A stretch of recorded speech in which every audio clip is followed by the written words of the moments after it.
Hey everyone, welcome back to my channel. I am Pooja and आज हम लोग discuss करेंगे कार्डियोवैस्कुलर सिस्टम का ही next sub topic that is pulmonary and systemic circulation. So let's begin with the video.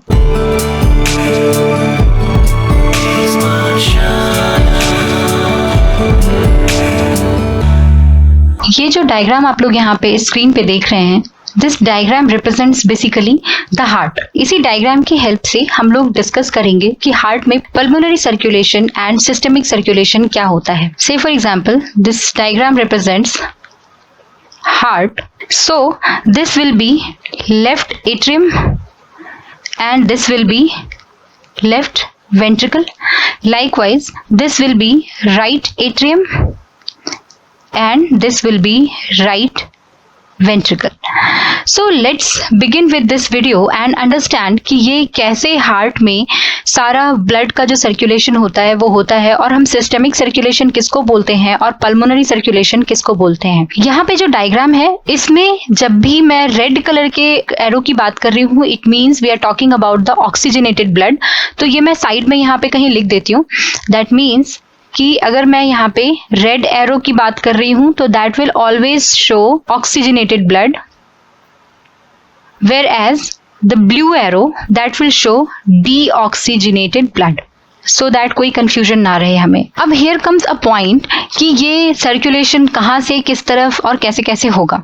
Basically देखो, ये जो oxygenated blood है, this oxygenated blood, because this arrow is representing what, this arrow is representing basically oxygenated blood. तो ये क्या है, जहां पर भी मैं ऑक्सीजनेटेड ब्लड लिखूंगी वहां पे मैं OB लिख दूंगी, और जहां पे भी डीऑक्सीजनेटेड ब्लड होगा वहां पे मैं DB लिख दूंगी। ठीक है, that is deoxygenated blood. Okay, तो ये देखो, ये वाला जो ब्लड है ये क्या है, ये ऑक्सीजनेटेड ब्लड है, राइट। तो ये जो ऑक्सीजनेटेड ब्लड है ये जैसे ही आएगा कहाँ पे, लेफ्ट एट्रियम में। लेफ्ट एट्रियम में आते ही जो ऑक्सीजनेटेड ब्लड है ये किसके थ्रू आएगा, this will be called as pulmonary vein. This vein will be called as pulmonary vein. इसको हम पल्मोनरी वेन क्यों बोलते हैं, क्योंकि ये लंग्स के थ्रू आ रहा है, लंग्स के थ्रू ऑक्सीजनेटेड ब्लड लेकर आ रहा है, इसलिए हम इसको पल्मोनरी वेन बोलेंगे। अच्छा, एक मेरा यहाँ पे क्वेश्चन है, there is a basic difference between artery and vein. जो बेसिक आर्टरी और वेन में डिफरेंस होता है वो क्या होता है, जितनी भी आर्टरी होती हैं वो क्या करती हैं, वो ब्लड को अवे फ्रॉम द हार्ट लेकर जाती है। ये हमने डिस्कस किया था कि ब्लड को अवे फ्रॉम द हार्ट जो भी कुछ लेकर जाएंगे वो आर्टरीज होंगी, और जो टुवर्ड्स द हार्ट लेकर आएंगी वो वेन्स होंगी। तो ये तो फीचर चलो यहाँ पे भी कॉमन है, लेकिन आर्टरीज जो होती हैं वो मेजरली क्या करती हैं, ये ऑक्सीजनेटेड ब्लड को कैरी करती हैं। ठीक है, और जो वेन्स होती हैं वो क्या करती हैं, वो डीऑक्सीजनेटेड ब्लड को कैरी करती हैं। लेकिन यहाँ पे आप देखो, ये पल्मोनरी वेन है और फिर भी ये ऑक्सीजनेटेड ब्लड लेकर जा रहा है। दिस इज द एक्सेप्शन कि पल्मोनरी वेन ही एक ऐसा वेन होता है जो ऑक्सीजनेटेड ब्लड कैरी करता है। अदरवाइज जितनी भी वेन्स होंगी they will always carry deoxygenated blood, जैसा कि हमने यहाँ पे डिस्कस किया। क्लियर। सो आप देखो, जैसे ही ऑक्सीजनेटेड ब्लड आएगा वाया पल्मोनरी वेन, ये कहाँ से लेकर आ रहा है ब्लड को ये ला रहा है लंग्स में से। तो लंग्स में से जैसे ही पल्मोनरी वेन ब्लड लेकर आएगा that will be obviously oxygenated, क्योंकि लंग्स का काम क्या होता है, वहां पे ऑक्सीजनेशन करना, तो वो ब्लड को ऑक्सीजनेट कर रहा है। ये सीधा ऑक्सीजनेटेड ब्लड कहाँ पहुंचेगा, लेफ्ट एट्रियम में। अब लेफ्ट एट्रियम के कॉन्ट्रैक्शन की वजह से ये ब्लड जो है ये कहाँ मूव करेगा, लेफ्ट वेंट्रिकल में। और यहाँ लेफ्ट एट्रियम और लेफ्ट वेंट्रिकल के बीच में क्या प्रेजेंट रहता है, that we all know, that is called as bicuspid valve. So यहाँ पे प्रेजेंट होता है bicuspid valve, this is also called as mitral valve. ठीक है, मिट्रल वाल्व के प्रेजेंस में, यानी कि जैसे ही लेफ्ट एट्रियम में कॉन्ट्रैक्शन होगा मिट्रल वाल्व खुल जाएगा और उसके खुलने की वजह से blood will flow towards the ventricle. अब जैसे ही वेंट्रिकल में कॉन्ट्रैक्शन होगा यही ऑक्सीजनेटेड ब्लड, यहाँ पे भी आप देखो ये रेड एरो में ही जा रहा है, तो यही ऑक्सीजनेटेड ब्लड, यानी कि ये अभी भी ब्लड क्या है हमारा, ऑक्सीजनेटेड है। यही ऑक्सीजनेटेड ब्लड जाएगा किस तरफ, एओर्टिक वाल्व के थ्रू होता हुआ, क्योंकि लेफ्ट वेंट्रिकल में एक एओर्टिक वाल्व होता है, this is called as aortic valve. इसको हम बोलते हैं एओर्टिक वाल्व। ये जो एओर्टिक वाल्व है इसके थ्रू यहां से ब्लड कहाँ जाएगा, यहां से ब्लड जाएगा इन द एओर्टा, यहां से ब्लड जाएगा एओर्टा में, प्लस सिस्टमिक आर्टरीज में, क्योंकि हमने क्या बोला, आर्टरीज का काम क्या होता है, ऑक्सीजनेटेड ब्लड को कैरी करना। तो यहाँ पे ये एओर्टा में प्लस सिस्टेमिक आर्टरीज में जाएगा। सिस्टेमिक टर्म का मतलब जब भी आएगा, इसका मतलब है कि ये बॉडी से रिलेटेड है, यानी ये सिस्टेमिक आर्टरीज के थ्रू होता हुआ ऑक्सीजनेटेड ब्लड, ये जो ऑक्सीजनेटेड ब्लड था, ये ऑक्सीजनेटेड ब्लड सिस्टेमिक आर्टरीज और एओर्टा के थ्रू होता हुआ जाएगा कहाँ पे, बॉडी में।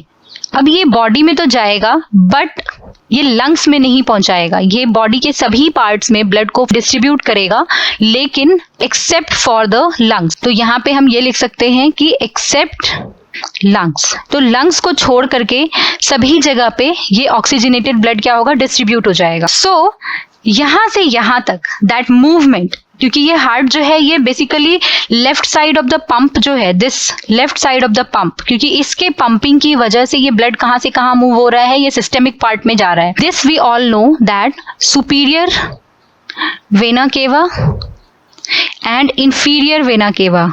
Inferior vena cava, superior vena cava यानी कि ये बॉडी के अपर पार्ट से ब्लड कलेक्ट करेगा, और इंफीरियर वेना केवा यानी कि ये बॉडी के लोअर पार्ट से ब्लड को कलेक्ट करेगा। ये दोनों वेना केवा की प्रेजेंस में ब्लड क्या होगा, ये पहुंचेगा हमारा राइट एट्रियम तक।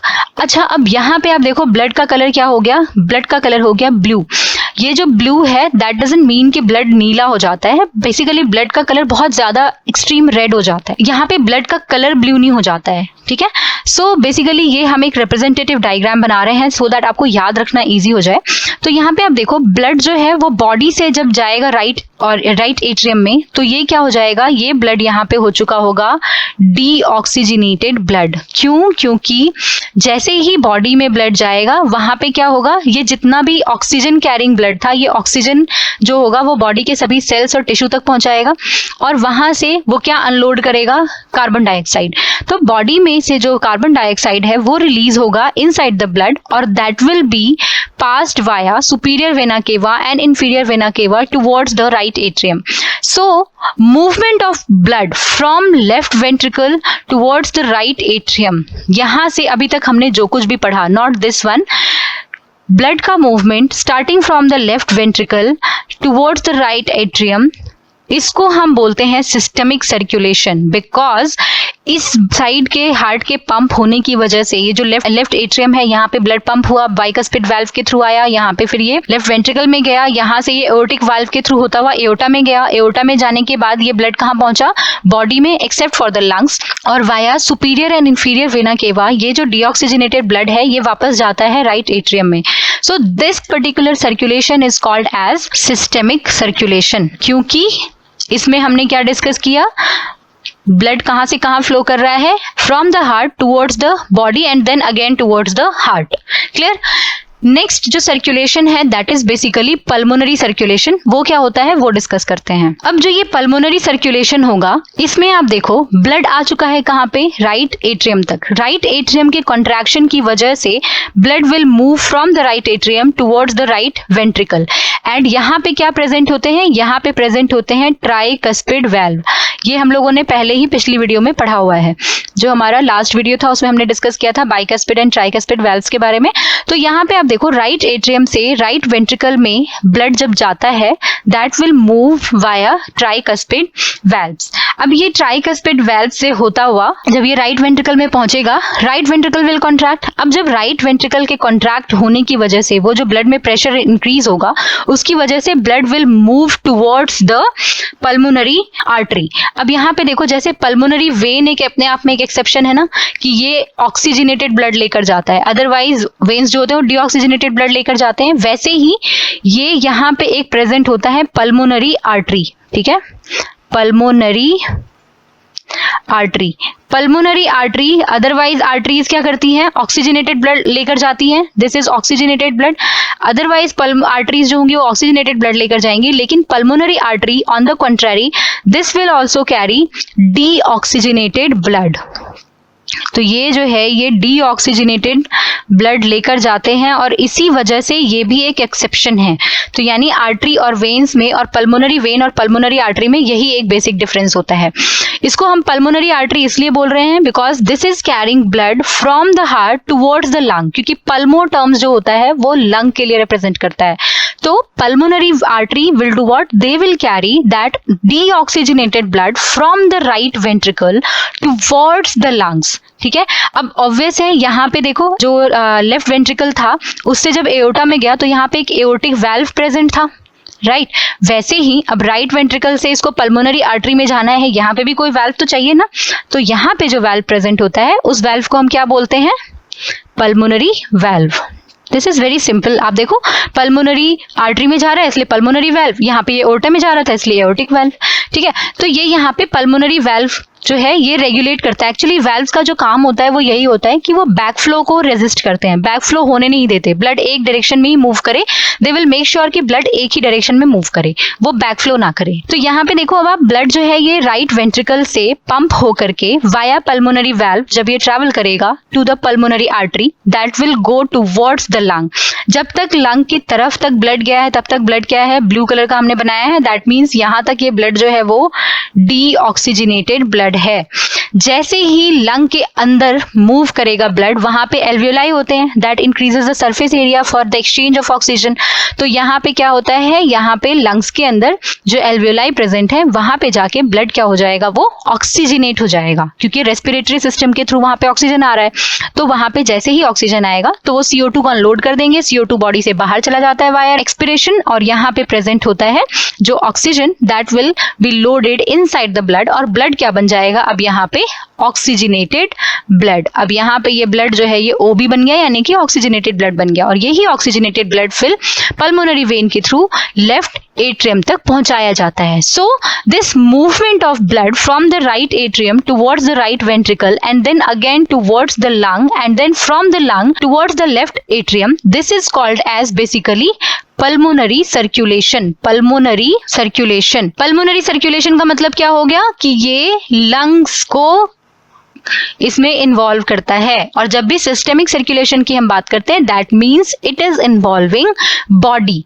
ठीक है, सो इसीलिए this particular process of exchange of blood from the heart towards the body and then from the body towards the heart and again towards the lungs and then again towards the heart, this पूरा process is called as double circulation, क्योंकि blood जो है वो heart में 2 बार जा रहा है। ठीक है, तो ये पूरा का पूरा सर्कुलेशन जब एक बार होता है this will be called as single cycle. तो हम कार्डियक साइकिल और बाकी सारी चीजें अपनी अगली वीडियोज में पढ़ेंगे। सो आई होप आपको ये वीडियो बड़ी अच्छे से समझ में आ गई होगी, but still if you have any question और आपको लगता है कि आपको कोई पार्ट नहीं समझ में आया है, you can always write your question in the comment box and I will definitely try to solve them out. तब तक के लिए ऐसे ही खुश रहिए और पढ़ते रहिए। All the best. Bye bye.